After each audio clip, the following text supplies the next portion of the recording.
Welcome to Trashmagination, a podcast about reimagining trash. I'm Carla Brown. So, I want to tell you about my latest Trashmagination obsession. I have been weaving plastic bags on my floor loom in my living room, and I like to collect mostly very colorful plastic bags because, let's face it, most plastic bags are really boring colors like white and beige and gray. And so I've been asking my friends and family to collect for me the more colorful ones. And it very quickly you start to realize that it's hard to find plastic bags that are bright pink and turquoise and purple. It's actually a real treasure. And you would hardly believe that receiving a used plastic bag could make someone so excited. But that's what I've been doing. So I wanted to share with you how working on this project has been making me think differently about Trashmagination. Also, you can see photos of these mats and the process that I've been using to weave them on my Trashmagination Instagram account.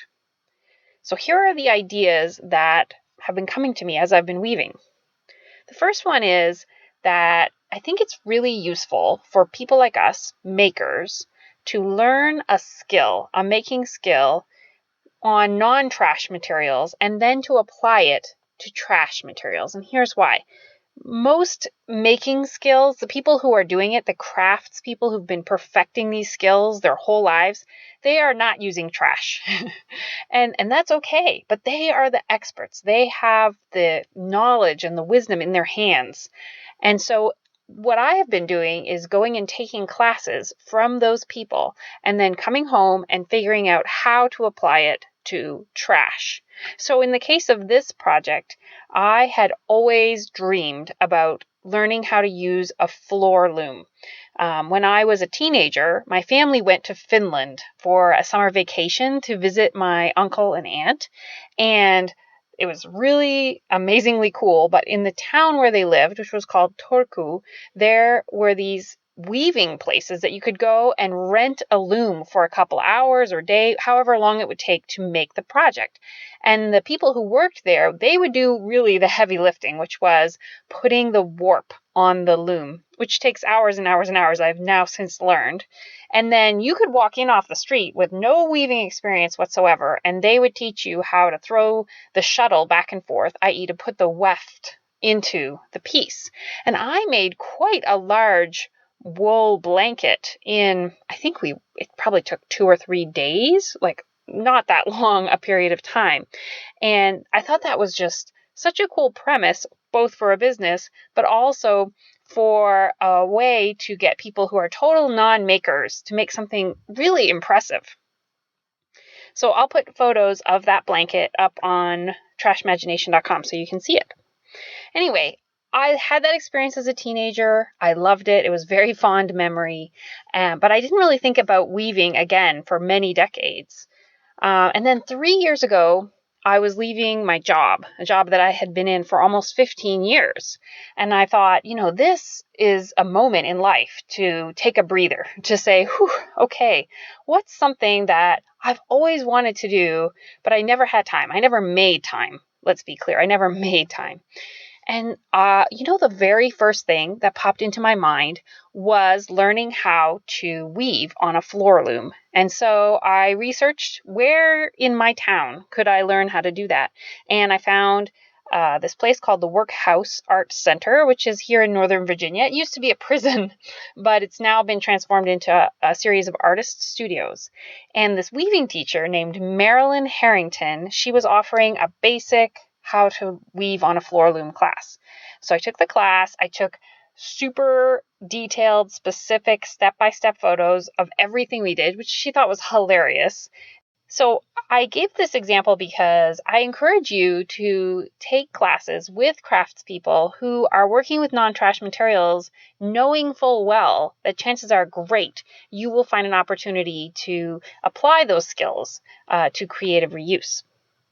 So the second idea that I was thinking about as I was weaving these plastic bags was that you should ask for help and trust that the universe will bring you what you need.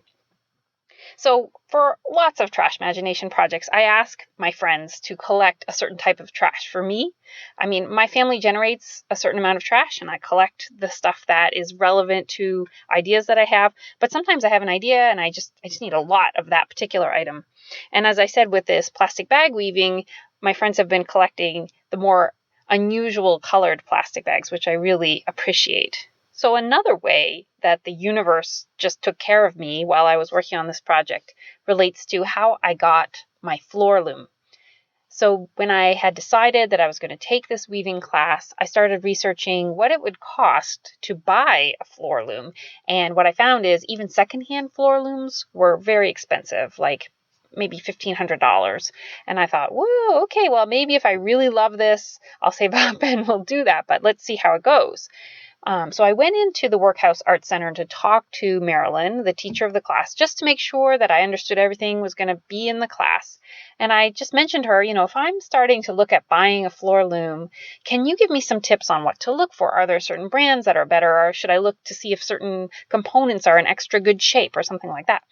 And Marilyn said, I have a loom if you'd like to have it. And I thought, that's wow. Okay. Well, I wondered, does she want to sell it to me? So I said, okay. How much are you selling it for? And she said, no, you can just have it if you can to get it out of my garage. It's all in pieces in my garage. And in fact, quite a few families would just give their looms to Marilyn because maybe they had a family member who was into weaving and then that family member passed. And then this is a very specific piece of equipment and very large. So often they would give it to Marilyn. But also in this case, this was a situation where weaving used to be part of the curriculum in an arts program at a school and it no longer was part of the program. So this loom was actually from a school. And so I drove out to her house. She didn't know me at all. We had met for like 15 minutes. And I was so thrilled because I could fit the loom into my Honda Fit. It was luckily in components. And so that was so exciting. And I thanked her so much. And then when I got home, though, I was like, oh my goodness, I have no idea how to put this thing together because it was not a brand name loom. It looked like it had been handmade by someone. And so I couldn't just pull up a PDF from the web and put the thing together. It was like a bunch of pieces of wood. And my husband, who is always up for a challenge, he and I at first were like, I have no idea. But we managed to figure out kind of based on the rubbing marks of the way that the bolts went into the holes. And of course, we kind of generally knew how a loom should look. And we were successful at putting it together in general, but it took forever to figure out how to get all the little moving parts to work with all the right tension. In fact, it took me like a year because I would work on it and then I would be able to figure it out and I would feel frustrated and I'd think, this is hopeless. And then I would really want to use it. So I would try again. And so it took a long time, but I finally got the loom to work after a year. And that's the loom I'm using today. So I just want to note that as an example of like kind of how the universe, it gives me my loom. It gives me the trash I need. We live in such an abundant world. If we think of trash as our art supplies, I have endless art supplies. And it's really just a matter of conceiving of the art project and asking friends to collect those materials. I just think that's so exciting. Okay, so the third idea that this project illustrates for me is that you don't absolutely have to have everything figured out before you get started. So in this particular example, woven mats made out of colorful plastic bags. So people, when I would show them my sample, they would say, oh, what are you going to do with that? And honestly, I don't know. It's not exactly the right material for a mat you might put beside your bed, for example. I don't know if it'd be good as a bath mat. I don't really know. All I know is that when I weave these beautiful, colorful bags into mats, it looks beautiful and the texture feels so cool in my hands. But if I have to know up front exactly what I'm going to do with that project, I often will talk myself out of it. So what I've learned over time is to just start fiddling with the materials, using the skills that I've learned from these craftspeople, and give it a go. And hope that the reason, the end product will become clear to me later. And this actually goes against my training as a marketer. So in my job, I help people with their marketing and I help with product development. And I always encourage people to start with a customer problem. And I still think that's really a good idea most of the time. But I also think that in the case of making art or making things from trash, sometimes it's good to just run with it and make stuff and see what comes out at the other side. And it's okay to not everything's going to turn out into something viable or useful, and that's okay. And in the case of these mats, I just want to note that I am aware that there are community groups who crochet mats from plastic bags and they give them to homeless people. And I think that's really admirable. I'm not sure I want to do that with my mats, but I really think it's amazing that these folks do that. And people forward me videos from these community groups all the time because they know it's right up my alley. So thank you for forwarding those things to me. That's actually where I get a lot of great ideas sometimes. So yeah. So I just want to say, go with it. Try it. You never know what's going to turn out. The other side benefit that I've learned from weaving these mats is, so I have most of my job, I'm sitting at a computer writing. And sometimes I get stuck, like all people who do that type of work. And one thing that I have learned is that any moment I'm even tiny bit stuck, if I go down and do a little bit of weaving on my loom, it's amazing. It always works. Answers come to me, messages come to me, thoughts come to me that I can then apply to my more intellectual work and not my making work. And so it's awesome. It's like having a totally reliable on button for my creative brain.